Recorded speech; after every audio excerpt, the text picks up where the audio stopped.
हालात है देश के वो कुछ ज़्यादा अच्छे नहीं हैं। पूरे देश में इस लोकसभा चुनाव में एक माहौल दिख रहा था कि पूरे देश के लोग मोदी जी से बहुत ज़्यादा नाराज़ हैं। पूरे देश के अंदर बेरोज़गारी बहुत बड़ी समस्या के तौर पे उभरी। पूरे देश में महँगाई बहुत बड़ी समस्या के तौर पे उभरी। पूरे देश में नोटबंदी से जो सबके काम धंधे ठप हो गए, बिज़नेस ठप हो गए, जीएसटी से लोगों के धंधे ठप हो गए, उससे लोग बहुत बड़ी मात्रा में नाराज़ थे। और लगातार हम देख रहे थे कि नौकरियाँ लोगों को नहीं मिल रही हैं, बेरोज़गारी बढ़ रही है। लेकिन इतने सारे मुद्दे होने के बाद जहाँ अमित शाह जी की या मोदी जी की रैलियों में कुर्सियाँ खाली थी, किराए पे ला के लोगों को लाया जा रहा है। उनके एमपीज़ तक ने अपने उनकी जो रिकॉर्डिंग सामने आई हैं, जिसमें उन्होंने कहा है कि उनको एक रैली के 10-10 लाख रुपए दिए जाते हैं। तो ऐसी-ऐसी चीज़ें सामने आई जिससे एक वातावरण था, पूरा देश सरकार को बदलना चाहता था। पूरे देश में जो सर्वेस आ रहे थे वो ये आ रहे थे कि भारतीय जनता पार्टी 150 के आसपास पहुंचेगी और 200 के आसपास पूरा एनडीए पहुंचेगा। लेकिन उसके बाद जो पूरा चुनाव होते ही जो बात अमित शाह जी बार बार बोल रहे थे, उसके बाद एग्जिट पोल आया और वो सारा ऐसा लगा जैसे प्लांटेड है। सबके सब इतनी उतनी सीटें लगभग दे रहे थे जितने अमित शाह जी ने बोली। और उसके बाद जब रिजल्ट आया तो रिजल्ट भी बिल्कुल मतलब थोड़ा बहुत इधर उधर भी नहीं, जो अमित शाह जी ने बोला वही रिजल्ट आया। इसके बाद अब जो दिक्विंट की जो रिपोर्ट आई, उस रिपोर्ट में उन्होंने बताया कि 373 लोकसभा सीट ऐसी हैं, बल्कि उससे भी अधिक, जहां जो वोट डली हैं और जो वोट गिनी गई हैं उसमें भारी अंतर देखने में आ रहा है। इससे उस बात को बल मिलता है जो पहले सभी पार्टियां मिलके आवाज़ उठा रही थी कि ईवीएम पे हमें भरोसा नहीं है और हमारी ईवीएम की पर्चियां पहले काउंट की जाए, बाद में फिर उसको उसका रिपोर्ट जो ईवीएम का काउंट किया जाए। लेकिन वो बात इलेक्शन कमीशन ने नहीं मानी और बाद में कोर्ट से भी उससे जनता को रिलीफ नहीं मिला। सारे 22 पार्टियां कोशिश करके रह गई। और वो जो 3 दिन पहले एग्जिट पोल ला के जो देश में जनता में एक जनता के मनोबल मन को तैयार किया गया कि वो उस रिजल्ट को स्वीकार करने के लिए तैयार हो जाएं, और वो हुआ भी। और उसके बाद कोई आज कोई पॉलिटिकल पार्टी बोल नहीं रही है, लेकिन हमें पूरा भरोसा है कि इसके अंदर बहुत बड़ी धांधली है, क्योंकि 373 से ज़्यादा सीटों पे वोटों की गिनती का मिलान ईवीएम की वोट के से नहीं मिलना, ये एक संदेह पैदा करता है। और इस पे फिर चुप इलेक्शन कमीशन का चुप बैठ जाना, कोई जवाब ना देना।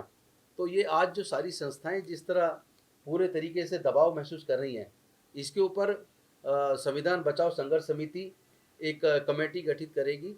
और वो कमेटी भारत में सभी निर्वाचन क्षेत्रों से आरटीआई या दूसरे माध्यमों से जानकारियाँ इकट्ठी करेगी और उसकी जांच करेगी कि ये किस हद तक परिणामों को प्रभावित किया गया है। और वो रिपोर्ट जब आएगी, वो रिपोर्ट हम आप सबके सामने शेयर करेंगे और उसके बाद आगे की रणनीति संविधान बचाओ संघर्ष समिति तैयार करेगी। सर, जिस तरीके से आप ईवीएम के बारे में बोल रहे हैं और आपको पता था कि ईवीएम में गड़बड़ है, फिर आप लोगों ने इलेक्शन का बहिष्कार क्यों नहीं किया?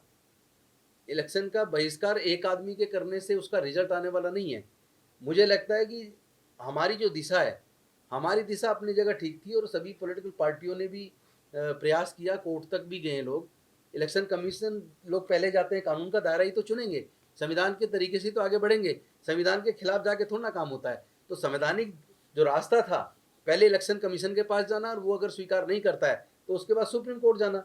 तो 22 पार्टी सुप्रीम कोर्ट गई, उसके बाद जो रिजल्ट आपके सामने है, तो मुझे लगता है कि इसकी जांच करके समय आ गया कि कम से कम उसका एक सच्चाई पता लगाई जाए, लगा के फिर जनता को उसके प्रति जागरूक किया जाए, ताकि भारत के संविधान को, भारत के लोकतंत्र को बचाने में हम सब लोग अपनी भूमिका निभा सकें। मैं डॉक्टर लाल जी 2014 में भी धांधलेबाजी हुई थी, जो बीजेपी आई थी, और हर एक किसी का आंकड़ा यही चल रहा है कि ईवीएम जो है वो फ्रॉड है और गलत है। तो क्या सभी पार्टियों को ईवीएम बैन करके वैलिड पेपर से इलेक्शन इस बार का नहीं कराना चाहिए था क्या? पार्टियों ने अपने तरफ से काफ़ी प्रयास किए, सुप्रीम कोर्ट में 50% मशीनों का मिलान करने की भी बात की। लेकिन आज जो माहौल और जो हालात है, उसमें सबके रिजल्ट्स आपके सामने जो भी हुआ, उस पर हम ज़्यादा चर्चा नहीं करेंगे। जो हो चुका उस पर बात करने की बजाय हम लोग क्या कर सकते हैं, अपने देश के संविधान को, लोकतंत्र को बचाने के लिए, मानवता को बचाने के लिए हम उस पर काम करेंगे। अब मैं चाहूँगा कि डॉक्टर रतन लाल जी इस पर प्रकाश डालें कि कब की ये तय कर रहे हैं, जो एक धरना भी प्लान कर रहे हैं उस पर रखेंगे। शुक्रिया साथियों। और संविधान बचाओ संघर्ष समिति की ओर से मैं ये बात कहना चाहता हूँ कि ईवीएम पे हमें कतई भरोसा नहीं है। और इसलिए नहीं है कि ह्यूमन मेड मशीन है ये, और मशीन से हेरा फेरी की जा सकती है। और इसका जो है पूरा प्रयोग हरिप्रसाद जो साइंटिस्ट थे वो अमेरिका में है, उन्होंने करके दिखाया था और देश छोड़ना पड़ा उनको। और अभी वो हमारा भारत में है सर, उससे चुनाव में मिलना नहीं चाहते। नाहिद नायडू लेके आए थे उनको। हाँ, तो ये ह्यूमन मेड है और ह्यूमन मेड मशीन से छेड़छाड़ संभव है। दूसरी बात है कि हमारा जो ये विरोध था, पहले भी हम लोगों ने लगातार विरोध किया है, लेकिन हम लोग सामाजिक संगठन है, कोई पॉलिटिकल पार्टी नहीं है, तो सामाजिक संगठन की एक सीमा होती है। और हमारा जो विरोध है, इसलिए हमारा जो ऑब्जेक्शन है, जो हमारा डाउट है, जो शंका है, इसलिए भी और पुख्ता होता है कि अभी 2-3 दिन पहले अमेरिका के किसी अधिकारी प्रवक्ता ने ये कहा है कि भारत में जो चुनाव हुए वो फेयर हुए हैं। तो हमें ये पूछना है कि आपसे किसी ने ये पूछा था कि भारत में कैसे चुनाव हुए थे? अगर ये फेयर हुए हैं तो फिर अमेरिका में ईवीएम से क्यों नहीं चुनाव होता है? आपको भारत के पॉलिटिक्स पे, इलेक्शन पे आपको कमेंट करने के लिए किसने कहा था? तो अगर फेयर हो रहा है तो अमेरिका में भी ईवीएम से चुनाव हो जाना चाहिए। तो इसका मतलब है ये कहीं गुप्त रूप से भारत अमेरिका के बीच में कोई डील हुई है और लोग चाहते हैं कि भाई अमेरिका से सर्टिफिकेट ले लें कि यहाँ फेयर हुआ है तो ठीक हो जाएगा। अभी क्विंट का रिपोर्ट छपा है और उसके पहले भी मशीनें गायब हुई हैं, मशीनें कहीं फेंकी गई पाई गई हैं, उसमें हेरा फेरी, अखबार की तमाम रिपोर्ट हम लोगों ने पढ़ी है। और क्विंट का रिपोर्ट आया, उसमें से 4 कॉन्स्टिट्यूंसी का उन्होंने जिक्र किया है कि कांचीपुरम में 12,14,086 वोट पोल्ड हुए और काउंट हुए 12,32,417, डिफरेंस है 18,331। धर्मपुरी में 11,94,440 वोट पोल्ड हुए, 12,12,331 काउंट हुए, डिफरेंस है 17,871। श्री पेरुम्बदूर में 13,88,666 वोट काउंट हुए, पोल्ड हुए, काउंट हुए 14,03,178, डिफरेंस इज 14,512। मथुरा में 10,88,206 पोल्ड हुए और काउंट हुए 10,98,112, डिफरेंस 9,906। अब सवाल है, ये मेल, क्विंट ने पूरा स्टोरी बनाया है कि मेल बार बार लिखते रहे और मेल का जवाब नहीं आया, अल्टीमेटली शायद कुछ उसमें से इरेज कर दिया गया है डेटा। अब सवाल है कि जब 77 में और 80 में जब बैलेट पेपर से चुनाव होते थे तो 3 दिन में चुनाव नहीं बढ़ जाते थे और 1 दिन 2 दिन में गणना भी हो जाती थी। अब आप 2 महीने चुनाव करवा रहे हैं, इसके बीच हेरा फेरी होने की तमाम संभावनाएं हैं। नियम के अनुसार से जो प्रिजाइडिंग ऑफिसर हैं उनको 2 घंटे, हर 2 घंटे पे उनको अपडेट करना होता है कि कितना वोट गिरा। तो क्या इलेक्शन कमीशन को अब तक डेटा अपडेट करने में और जो ये आंकड़े दिए गए हैं उसको वेरीफाई करने में इतना वक्त क्यों लगा? ये सब सारे सवाल हैं जो हमारे जहन में है। डॉक्टर रतनलाल जी, एक सेकंड मुझे, लेट मी कंप्लीट कि ये सारे डाउट्स हैं, इसलिए हमें लगता है कि दुनिया के तमाम देश जहाँ पे कि ईवीएम का खोज हुआ, आविष्कार हुआ, जो टेक्नोलॉजी में हमसे आगे, हम लोगों ने तो कुछ नहीं किया, हम लोग बोरो करते हैं यूरोप अमेरिका से। तो वहाँ पे जब ईवीएम से चुनाव नहीं होता है, जर्मनी की सुप्रीम कोर्ट ने भी इसके खिलाफ ही जजमेंट दिया है, तो जब वहाँ नहीं हो रहा है तो भारत में चुनाव ईवीएम से कराने की क्या बाध्यता है? इसलिए इसमें हमें संदेह लग रहा है, मुझे लग रहा डाउट है कि दुनिया के सबसे बड़ी लोकशाही जो है भारत में, उसमें लोकशाही की चोरी हो रही है, डकैती हो रही है, हेराफेरी हो रही है। इसलिए संविधान बचाओ संघर्ष समिति की ओर से हम लोग ये मांग कर रहे हैं कि भाई ईवीएम से नहीं, बैलेट पेपर के द्वारा चुनाव हो। और देखिए, राजनेताओं से भी अपील है कि पॉलिटिकल पार्टी जो चुप है, आपको चुप रहने की जरूरत नहीं है। ये हार जो है या जीत जो है, रिग्ड हार और जीत है, और इसमें आपको बाहर आना पड़ेगा। और संविधान बचाओ संघर्ष समिति से के मंच से देश के तमाम संगठन, जैसा हम लोगों ने पहले भी किया है, उनसे अपील कर रहे हैं कि 8 तारीख को 6 बजे से लेकर 8 बजे तक कैंडल मार्च, कहीं जो महत्वपूर्ण केंद्र है आपके शहर में, आपके कस्बे में, अपने झंडे के तहत, अपने बैनर के तहत जितने लोग हो सके मोबिलाइज कीजिए, इकट्ठे होइए और ईवीएम के खिलाफ पूरे देश भर में एक कैंडल मार्च या कैंडल प्रोटेस्ट आयोजित करें। हम लोग 8 तारीख को हम लोग दिल्ली में, 8 जून को हम लोग दिल्ली में करने जा रहे हैं। इसलिए देश के तमाम संगठन, नेता चुप हैं, नेता पहले भी बहुत सारे इश्यूज पे चुप रहे हैं, चाहे वो 2 अप्रैल हो, चाहे 5 मार्च हो। देश की जनता, आवाम जो है, इंसाफ पसंद लोग सड़क पे आए थे, तो लोहिया कहते थे कि जब सड़क सुनसान होगी तो संसद आवारा हो जाएगा। तो इसीलिए जो सामाजिक संगठन है, जो एक्टिविस्ट लोग हैं, जो पॉलिटिकल पार्टीज हैं, इस ईवीएम के खिलाफ प्रतिरोध दर्ज करें, प्रतिरोध करें। और 8 जून को एक प्रतीकात्मक, भारत के हर शहर के लोगों से अपील है कि आप अपने अपने यहाँ 10 लोग, 20 लोग, 50 लोग, 100 लोग, 200 लोग, जितने भी हों, कैंडल जला के इसका विरोध करें। और चूंकि इलेक्शन हम लोग सामाजिक संगठन है, हम लोग का काम है संविधान जो गैर संवैधानिक जो बातें होती है उसके खिलाफ हम लोग ये बात उठाते हैं। तो जितने सामाजिक संगठन है उनसे अपील है, राजनीतिक दलों से अपील है कि इसको मुद्दा बनाया जाए। ये पॉलिटिकल क्वेश्चन है, ये पॉलिटिकली ही रिजॉल्व होगा, इसको पार्लियामेंट में ही रिजॉल्व किया जाएगा, पार्लियामेंट में ही नए कानून बनेंगे। इसलिए नेताओं को आगे इस इशू पे सवाल उठाना चाहिए। सूरज जी बोल। Just to repeat, there is a people's commission being formed. मैं इंग्लिश में बोल देता हूँ उसको। जो लोगों की कमीशन होगी 2 महीने में अपनी रिपोर्ट दस्तावेज पूरे देश के लोगों के सामने प्रस्तुत करेगी कि किस तरह से इस चुनाव में ईवीएम के मार्फत हेरा फेरी हुई है। ये जनादेश नहीं है, ये जनादेश का उलट एक तरह से उसके साथ एक खिलवाड़ है जो लोकतंत्र की हत्या के समान। और दूसरी बात है कि इसके लिए 8 जून को एक प्रतीकात्मक विरोध के लिए शाम के समय कैंडल लाइट प्रोटेस्ट हम लोग इसलिए सामाजिक संगठन संविधान बचाओ संघर्ष समिति की ओर से ये आह्वान कर रहे हैं क्योंकि राजनीतिक दल चुप है। वो किस डर के कारण चुप हैं, क्यों नहीं बोल रहे हैं, ये हमारे समझ से परे है। हम उनको भी अपील करते हैं कि वे पूरे देश में इस मुद्दे पर हमारे साथ एक सामाजिक संगठन के साथ खड़े होकर इसका विरोध करें और इस तरह से हम लोग लोकतंत्र को अगर बचाने में कामयाब होंगे तो हम समझते हैं कि संविधान भी तब बचा रहेगा। अब आप पूछ सकते हैं। सर एक सवाल है, चुनाव आयोग और सुप्रीम कोर्ट की पूरे मामले में क्या भूमिका देख रहे हैं? क्योंकि चुनाव 22 दल गए थे सुप्रीम कोर्ट और चुनाव आयोग बिल्कुल नहीं मानने के लिए तैयार है। उनका कहना है तमाम गड़बड़ी के बाद कह रहे हैं फेयर चुनाव हुआ है, भूत प्रेत ने वोट नहीं दिया, आज बयान है। मुझे लगता है कि ये सही मायने में लोकतंत्र के साथ मजाक है और जो फेयर एंड ट्रांसपेरेंट इलेक्शन की भावना इसमें बिल्कुल मर रही है। इलेक्शन कमीशन को खुद ही चाहिए कि लोगों के संशय को ख़त्म करे।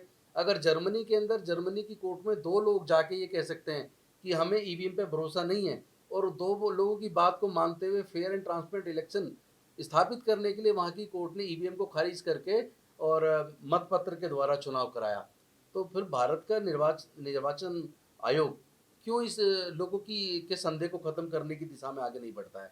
उसको बढ़ना चाहिए। उसका ये जो एक तरीके से केंद्र सरकार के साथ खड़े हो जाना, 22 दलों के विपरीत जाके निर्णय देना, ये जनता की भावनाओं के खिलाफ है, प्रजातंत्र के खिलाफ है, संविधान के खिलाफ है। इससे फेयर एंड ट्रांसपेरेंट इलेक्शन होने पे संशय पैदा होता है। एक इसमें ऐड कर दूं कि इलेक्शन कमीशन एक कॉन्स्टिट्यूशनल बॉडी है, संवैधानिक संस्था है, लेकिन इस देश में संविधान सुप्रीम है और कुछ सुप्रीम नहीं है। एक और फार्मूला कर सकते हैं ना, इलेक्शन कमीशन रेफरेंडम करा ले देश में कि जो बैलेट पेपर से वोट देना चाहते हैं वो बैलेट पेपर से वोट दें और जो ईवीएम से वोट देना चाहते हैं वो ईवीएम से वोट दें। अगर मैं चाहता हूं कि मेरा वोट हम बैलेट मुहर लगा के दें तो इस पे इलेक्शन कमीशन, ये मेरे फंडामेंटल राइट है, वोटिंग इज फंडामेंटल राइट। अगर देश की 25-30% जनता या 50% जनता ये कहती है कि मैं बैलेट पेपर से चुनाव देना चाहता हूं, तो क्या इलेक्शन कमीशन ये तानाशाही कर सकती है कि नहीं आपको ईवीएम से ही देना पड़ेगा? तो इस मंच के माध्यम से हम ये भी मांग कर रहे हैं कि आप जनता को चॉइस दीजिए। हर जगह चॉइस रहता है, चॉइस हर जगह रहता है। एक तरह की ये तानाशाही है और ये बॉडी हम लोग देख रहे हैं पिछले 5 साल का अनुभव है, जितने भी कॉन्स्टिट्यूशनल बॉडीज हैं वो सब हाईजेक हो चुका है। चुनाव आयोग के ही एक अधिकारी थे लवाद साहब, वो भी 3 खंडपीठ जो है चुनाव, उन्होंने जो कुछ गंभीर आरोप लगाए थे, तो क्या लग रहा है आप लोगों की उनके आरोप को आप लोग मान रहे हैं या लग रहा है कि इलेक्शन कमीशन प्रेशर में काम कर रहा है? कई फॉर्मर इलेक्शन कमिश्नर ने इस पे क्वेश्चन मार्क खड़ा किया है, तो ये कुरैशी साहब ने, कई लोगों ने किया है, इतने सारे इंटेलेक्चुअल्स इस पे सवाल उठा रहे हैं। एक चीज मैं भी इस पे कहना चाहता हूँ, उनके सवाल जो उन्होंने पैदा किए वो वास्तव में उसमें कुछ ना कुछ बात गंभीरता दिखती है। मैं ये कहना चाहता हूँ अगर सुप्रीम कोर्ट की कोई बेंच बैठती है, हाई कोर्ट की बेंच बैठती है और अगर किसी जज का डिफरेंट रिव्यू होता तो वो भी जजमेंट में लिखा जाता है, तो आखिर इलेक्शन कमीशन उसी सिद्धांत को फॉलो क्यों नहीं करता? वो उनके विचार को उसमें लिखता क्यों नहीं अपनी जजमेंट में? कहीं ना कहीं संदेह तो पैदा होता है। तो लवासा के मत को भी उसमें लिखा जाना चाहिए था। सर इस इलेक्शन के अंदर देखा गया है कि मशीनें रिक्शे के अंदर जा रही हैं, 3 व्हीलर के अंदर जा रही हैं, टेम्पो के अंदर जा रही हैं, प्राइवेट बसों के अंदर जा रही हैं। और जो चुनाव आयोग ने अभी तक मशीनों के बारे में ये नहीं बताया आरटीआई के माध्यम से कि हमारे पास इतनी मशीनें हैं, और जो मशीनें रोड पे घूम रही थी तो वो मशीनें कहाँ से आई? प्रिसाइजली इसीलिए तो हम लोग का संदेह है ना। हम लोग तो पहले मान के चल रहे थे कि चलिए 22 पार्टी कोर्ट में गई हुई है, election commission fair free election कराएगा और इसमें धांधली नहीं होगी। लेकिन इस जिस तरीके से रिक्शा टेम्पू में ईवीएम घूम रहा है और कितना ईवीएम आया कितना गया ये पता ही नहीं, तभी तो ये प्रेस कॉन्फ्रेंस करने की जरूरत क्यों पड़ी? ये पूरा सिस्टम ही ये पूरा पैरालाइज्ड सिस्टम है और हमको चाहिए बैलेट से ही चाहिए। हम अपना वोट जो देना चाहते हैं वो कागज पे देना चाहते हैं। अब इलेक्शन कमीशन अगर कैसे इसको रोक सकते हैं कि हम नहीं कागज पे लेंगे? सर आप बार-बार बैलेट पेपर की बात कर रहे हैं। बैलेट पेपर से पहले चुनाव होते थे, ये भी आरोप लगता था कोई उसे लूट कर ले जाता था मतपेटी को, कभी मोहर सही नहीं लगती। सेशन साहब से ठीक कर दिए थे। नहीं उसमें वहाँ भी आरोप लगते रहे हैं ना सर उसको। अच्छा एक बात बताइए, ये 2019 है, आपके पास फोर्सेस की संख्या बढ़ी है कि कम हुई है? जो एकदम लेटेस्ट वेपन आपके पास है कि नहीं है? जब आप 7 चरण में ही चुनाव कराने हैं तो वो पैरामिलिट्री फोर्सेस जो फोर्सेस लगती हैं एक जगह अगर सो उसको फिर शिफ्ट कर सकते हैं ना, कैसे बूथ लूट लेकर? नंबर 1 ये कोई आर्गुमेंट नहीं। और जिस समय बूथ लूटी जाती थी यही तो खेल समझना है कि जब हमारे लोगों में वोट देने की चेतना आई और जो लोग समझे कि नहीं अब हमको अपना वोट की रक्षा करना है तब ईवीएम आ गई। यही पॉलिटिक्स समझना है कि जब चेतना नहीं थी तब वो बूथ लूट लेता था, कोई फर्क नहीं पड़ता है। लेकिन जब चेतना आई कि भाई वोट देना है तब आपने लीला शुरू की, और लीला ये थी कि भाई ईवीएम हटा दो, ईवीएम चिप में हेरा फेरी कर लेंगे। तो इतने सारे सर्विलेंस हैं आपके, हाईटेक आकाश में से आप निगरानी कर सकते हैं।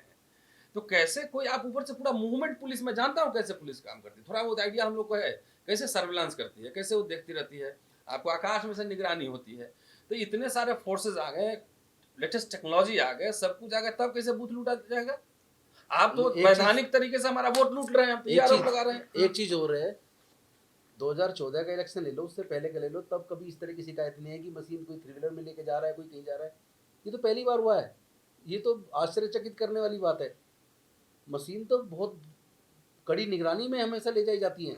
कैसे उसका सब नियम लोकतंत्र की मांग थी कि मशीन जो चुनाव है बैलेट पेपर से होने चाहिए, लेकिन चुनाव आयोग की क्या मजबूरी थी कि उसने मशीन से चुनाव कराया? इसका जवाब वही देंगे। नहीं, एक बात जो चुनाव आयोग के संदर्भ में कहना है, आम लोगों की जो भी जिज्ञासा या मंशा है उसको किस तरीके से वो खारिज करते हैं कि वो इतना दुर्भाग्यपूर्ण बयान आया है कि जितने वोट पोल हुए और 373 कंस्टिट्यूएंसीज में उससे अधिक गिने गए, मशीनों में ये फेर नहीं होना चाहिए था। ये मानवीय भूल हो सकती थी अगर ह्यूमन काउंटिंग होता। तो वो बयान दे रहे हैं कि भूत प्रेत वोट दिए हैं क्या? ऐसा बयान एक संवैधानिक संस्था की ओर से आना इस देश के लोकतंत्र के साथ भद्दा मजाक और एक बहुत ही दुर्भाग्यपूर्ण स्थिति है। ये मैं बता दूं कि मध्य प्रदेश में काफ़ी मोर देन 200 कंस्टिट्यूएंसीज में ये आ चुका है। पिछले अभी जो हाल में संपन्न चुनाव हुए हैं उसमें वो मैच नहीं किए थे, उसका भी जवाब उन्होंने नहीं दिया। तो ये जवाब नहीं देना और जनता को अपने हाल पर छोड़ देना, तो फिर जनता के सामने एक ही उपाय बचता है कि सड़कों पे आए। और मैं आपके माध्यम से अपील करना चाहता हूं पूरे देश में कि जिनको ये शंका है कि उनके जनादेश के साथ छेड़छाड़ हुआ है, वो कम से कम एक छोटे माध्यम से 8 जून को होने वाले प्रोटेस्ट में साथ दें। अगर आप अच्छी संख्या में आएंगे तो हम एक बड़ा प्रोटेस्ट बाद में रखेंगे, ये भी मैं आपको विश्वास दिलाऊं। सर आप ये क्यों नहीं मानते हैं कि जो भी इस समय जो वर्तमान में सरकार है वो कह के काम करती है? जब कैराना वाली सीट पे जब चुनाव हुआ था, जब मशीनों के अंदर गड़बड़ पाई गई, तो बीजेपी के एक बहुत बड़े प्रवक्ता और बीजेपी के लीडर ने ये कहा था कि जून में मशीन को लू लग गई है। अच्छा देखिए, वो सब तो आस्था वाली सरकार, इसमें हम क्या उस पर बहस करें। मुझे सिर्फ ये बात कहनी है कि वोटिंग इज फंडामेंटल राइट जी, और ईवीएम जो है एक ही विकल्प नहीं है। इस देश में अभी भी पोस्टल बैलेट जाता है, होता है ना। तो हमको चॉइस दिया जाना चाहिए। अगर हम चाहते हैं कि हम बैलेट पेपर पे ही, कागज पे ही वोट दें, तो हमारे पास इलेक्शन कमीशन की बाध्यता नहीं होनी चाहिए। और हम लोग इस माहौल, इस बात को लेकर जो भी संस्था हो सकती है, जो भी फोरम हो सकता है, इस देश की जनता को, कैपिटलिज्म में रह रहे हैं, मार्केट भी आपको चॉइस देता है, बाय 1 टू गेट 1 फ्री, आप ये लीजिएगा तो इसके साथ ये पैकेज मिलेगा। तो जो हमारा सबसे आरक्षण से भी ज्यादा महत्वपूर्ण जो हमारा राइट है, वोटिंग राइट है, उसको वो कहाँ जा रहा है हमको नहीं पता लग रहा है। मैं कागज में ही देना चाहता हूँ, तो क्या इसमें सुप्रीम कोर्ट या इलेक्शन कमीशन रोक सकती है कि आपको चॉइस नहीं देंगे? तो चॉइस नहीं देंगे तो फिर पोस्टल बैलेट से क्यों जा रहा है वहां पे? तो ऑलरेडी आपके पास ऑप्शन है, इसलिए इस देश के तमाम नागरिक से अपील है कि ईवीएम के खिलाफ 8 जून को प्रतिरोध मार्च करें। ये शुरुआत हो रही है, अभी मुंबई में ही प्रोटेस्ट हुआ है और इसको हम लोग अगले चुनाव तक नेशन वाइड कैंपेन इसको बनाएंगे। सर, इस चुनाव में ईवीएम टेम्परिंग से ज्यादा जो सवाल आए हैं वो रहा एक तरह की बूथ कैप्चरिंग, डिजिटल में भी बूथ कैप्चरिंग। वही कह रहा हूँ ना कि आप लोगों के पास उसका रोड मैप क्या है? देखिए, सहारनपुर से जब पहले चरण का चुनाव शुरू होता है उत्तर प्रदेश में, तब से लेकर लोग कहते हैं कि बूथ पर ऐसे ऐसे लोग खड़े हैं जो कमल का बटन दबा दे रहे हैं, कह रहे हैं चलो हो गया वोट, यानी एक तरह की कैप्चरिंग ही हुई। हाँ। तो इसका समाधान कहाँ दिख रहा है और ये वाला नैरेटिव फिर कहाँ आ रहा है कि डिजिटल में बूथ नहीं कैप्चर हो सकते? तो वो मैंने पहले ही कहा कि कानूनी तरीके से बूथ कैप्चरिंग हो रही है, मैंने पहले ही कहा। इस मतलब अब सरकार और सिस्टम सरकार सिस्टम है। एक बार बताइए, ये अभी हम लोग में से सारे लोग यहाँ बैठे हुए सबको बढ़िया से कंप्यूटर चलाना भी नहीं आता होगा, सारा सिस्टम नहीं पता होगा। आप लिटरेसी रेट देखिए भारत में, आप ग्रामीण क्षेत्र में जाइए, ट्राइबल एरियाज में जाइए, जो लोग अभी लिटरेट भी नहीं है उसको आप कह रहे हैं कंप्यूटर में वोट दो, हैं? आप क्या, ये भद्दा मजाक है एक तरीके से।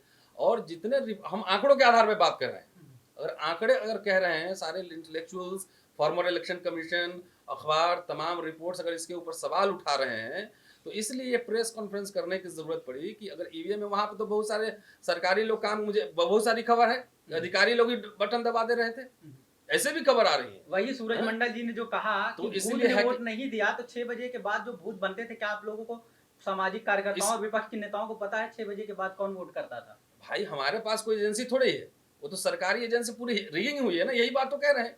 इसीलिए हम कह रहे हैं कि भाई हमको मशीन पे भरोसा नहीं है, आप कागज पे वोट कराओ, वहां कम से कम मिनिमम जो डेमोक्रेसी की शर्त है कि आप कम से कम हमें चॉइस दीजिए। जो देश की जनता जो कागज बैलेट पेपर पे वोट देना चाहती है उसको ये चॉइस होना चाहिए। राजेंद्र पाल गौतम जी, फिर आप, दिल्ली में चुनाव होने वाला है और अभी 6-8 महीने में होगा ही, तो क्या आपकी एक राजनीतिक दल से जुड़े हुए हैं, तो क्या आप लोग मांग करेंगे कि हम बैलेट से ही वोटिंग कराने के पक्ष में? देखिए, चुनाव 8 महीने छोड़िए, हो सकता है अक्टूबर में हो जाए, समय से पहले हो सकता है ये कराएं, ऐसा इस तरह की खबरें आ रही हैं, तो पार्टी उस पर तय करेगी। यहाँ तो हम सामाजिक तौर पे संविधान बचाओ संघर्ष समिति के माध्यम से हम अपनी बात रख रहे हैं और पार्टी पे भी इस मुद्दे पे चर्चा होगी तो पार्टी तय करके बताएगी। धन्यवाद। ओके।